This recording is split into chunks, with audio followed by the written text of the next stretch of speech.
네, 뉴스룸 이어가겠습니다. 전국적으로 비 피해가 잇따르는 상황 속에 정치권에선 4대강 사업을 놓고 공방이 벌어졌습니다. 야당이 4대강 사업을 안 한 데서 홍수 피해가 컸다고 주장을 하자 여당은 반대로 4대강 사업 때문에 피해가 커졌다고 맞받았습니다. 안지현 기자입니다. 4대강 사업이 옳았다고 주장한 건 야권의 친이명박계 의원들입니다. 정진석 의원은 4대강 사업이 없었으면 이번에 어쩔 뻔했느냐는 이야기를 듣는다고 적었고, 홍준표 무소속 의원도 이번 피해가 4대강 유역이 아닌 당시 야당이 정비를 못하게 막던 지류 지천에 집중됐다며 민주당을 공격했습니다. 특히 야당은 4대강 사업에서 제외된 섬진강 하류에서 홍수 피해가 난 걸 집중 부각했습니다. 섬진강이 그 4대강 사업에 이제 빠졌던 것을 굉장히 다행으로 생각하던 얘기를 한 사람들이 있었는데, 이번 홍수를 겪으면서 결국은 그것도 잘못된 판단이 아니었나 하는. 하지만 민주당은 오히려 4대강 사업 때문에 피해가 커졌다고 맞받았습니다. 이번에 막동강 본류둑이 터진 가장 큰 이유도 4대강 사업으로 건설한 보가 물 흐름을 방해했기 때문에. 김경수 경남지사도 4대강 보 때문에 제방이 약해서 둑이 무너졌다고 주장했습니다.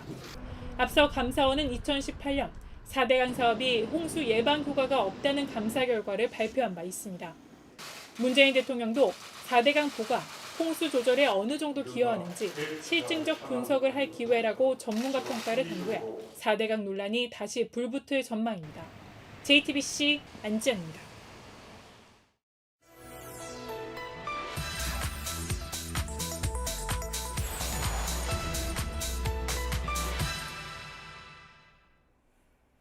네, 이렇게 정치권 한편에선 이번 장마로 4대강 사업의 홍수 피해 방지 효과가 입증됐다는 식의 주장이 나오고 있습니다. 이가혁 기자와 바로 팩트체크해 보겠습니다. 이가혁 기자, 우선 온라인에서 보호 개방과 관련된 얘기들이 많이 나오고 있잖아요. 그러니까 현 정부 들어서 일부 보의 수분을 열어놓기로 한 것 때문에 홍수 피해가 커졌다, 이런 주장인데 어떻습니까? 네, 사실이라고 보기 어렵습니다. 네. 집중호우 같은 상황에서 많은 양의 물을 가둬서요, 홍수를 조절하는 게 댐이죠. 이 댐과 달리 보는 그렇지 않습니다. 지금 화면으로 보 영상이 나가고 있죠. 이 많은 물을 가둬둘 능력이 없습니다. 물이 많을 때 만약 보 수문을 안 열면 지금 영상처럼 물을 찰랑찰랑하게 그냥 흘러가게 하는 게 최대입니다.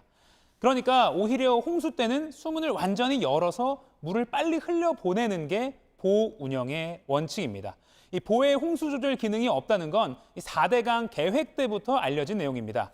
2009년에 이명박 정부 4대강 마스터 플랜에도 홍수 시에 보수문을 조작해서 문제 없도록 운영하겠다, 이렇게 나와 있습니다.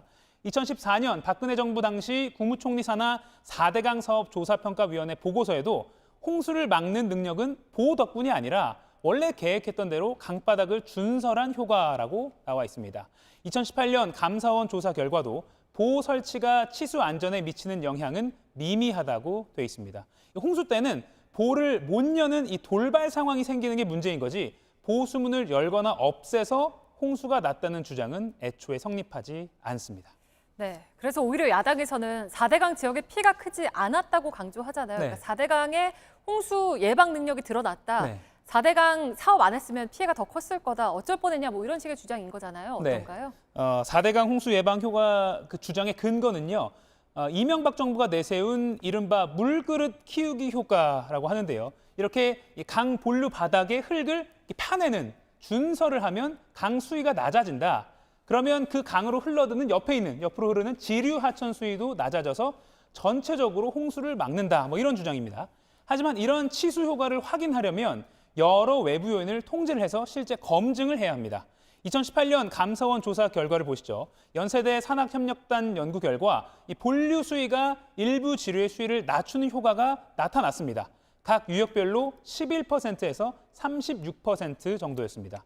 이론적으로 관계가 없지는 않은 건데 여전히 4대강 지류나 지천에서 홍수 피해가 나고 있는 상황을 설명하지는 못합니다. 특히 이번처럼 피해가 큰 상황에서 말이죠.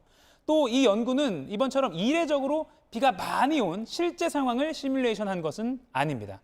또 같은 감사원 조사 보고서에서 서울대 산학협력단은 4대강 사업에 따른 홍수 예방 편익을 0이라고 결론을 냈는데, 그 이유로 아직 홍수 피해 예방 효과를 객관적으로 분석할 수 있는 기후 조건을 경험하지 못했기 때문이라고 밝혔습니다.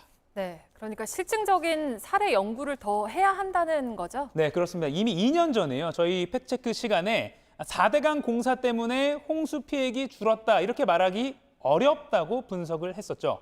이번에도 이때보다 더 확실한 결론을 내긴 아직 어렵습니다.